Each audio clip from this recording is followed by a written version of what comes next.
All right, Chuck and the doctor is in the building. It is week 2 of our latest segment, Doc's On Call, and Dr. Brian Curtis is joining us to talk about food safety today for the holidays. Thanks for joining us tonight. Thank you.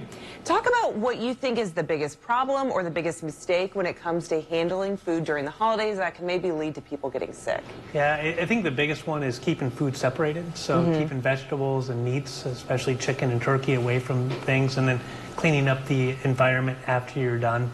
So people have stuff in the fridge, you have to watch, make sure your turkey's on a tray so it's not dripping on into the other food, and then washing your hands. I don't know if this is a myth or not, but I've heard that you shouldn't use raw meat on a wooden cutting board because it's harder to get it clean. Is that true or false? Yeah, as long as you can clean that cutting board with like a soap and water, then it should be okay. Okay. But some of those cutting boards aren't really meant to be used with soap, and so you have to be careful about what kind of meat you put on them.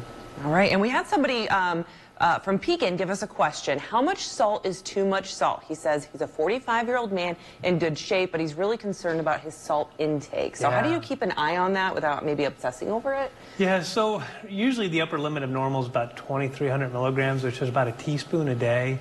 Most of us can get about 3,500 milligrams, though, and the American Heart Association will say 1,500. And so usually what we tell people is watch processed foods. That's kind of the biggest one. And then really, you know, a lot of recipes say salt to taste, which is not a good idea because people like salt. Yes. And so, you know, and so once you get a taste for salt, it's hard. So you almost have to kind of wean yourself down on salt, too. But really avoiding salt to taste, and then trying your food before you salt it. I see that happen all the time. They grab the salt shaker and they start going, and so really not to do that. I tease a lot of family about that. Oh yeah, I do it at my house. So I know a lot of hostesses and hosts want to have a beautiful spread when people come over. How safe is it, or how long can you have that food out so that it's safe to consume, or how long should you wait until you pull it out for everyone to eat? Yeah, so usually you don't want food to sit for more than 2 hours at room temperature. So, but there's, you know, things, there's warmers, there's icers to kind of keep food at a better temperature. But if it's just going to be out at room temperature, meats, fishes, rice, cooked rice, people don't think a lot about that one. Cut fruits, and shouldn't really be out more than about 2 hours without being some type of temperature or being put back in the fridge. Yeah, and I love leftovers. A lot of us do, especially when you can bring it to work the next day. You don't have to cook. How long are leftovers truly okay to eat? Yeah, Thanksgiving, best leftovers ever. I Yes. mean, and so about 7 days is the limit. Usually 7 people days? stay That's longer than I thought. Yeah, usually after about 5 days, you start losing a lot of the good flavor, but usually 7 days would be your absolute max. Yeah, and how can people that are trying to manage, maybe they're pre-diabetic or they have diabetes, what are some tips, tangible things that people can do to really monitor that this holiday season when you kind of want to treat yourself, but you got to keep your eye out? Yeah, you know, the big one is staying into your patterns, and so don't go in hungry. Because if you go in hungry, you're going to really eat.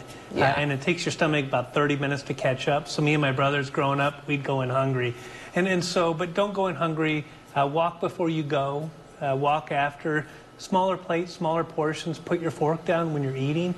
And actually, if start talking more, get into the conversations, you'll actually eat less. Yeah, absolutely. And this may seem like an obvious question, but how do you know that your turkey, your chickens are fully cooked, safe to eat? Yeah, so usually the best is a meat thermometer. And so there's a lot of apps you can have on your phone that will broadcast the temperature, but I still would recommend having a meat thermometer. Usually digital is the easiest. Probably if you're cooking a turkey, thickest part of the breast, not on the bone. It should be around 165. Then you pull it off, about 20 minutes, it will actually go up. So that's kind of the best way. Hams, most of them are pre-cooked anymore. Yes, they are. And so they tell you how to heat them up, but really it should be about 140, 145 in the center of a ham. All right. Dr. Curtis, thank you so much for joining us. Doc's On Enjoy Call. the eating season. Oh, I'm a little excited. Yeah. All right. And we'll have this segment every Thursday for you. We'll be right back.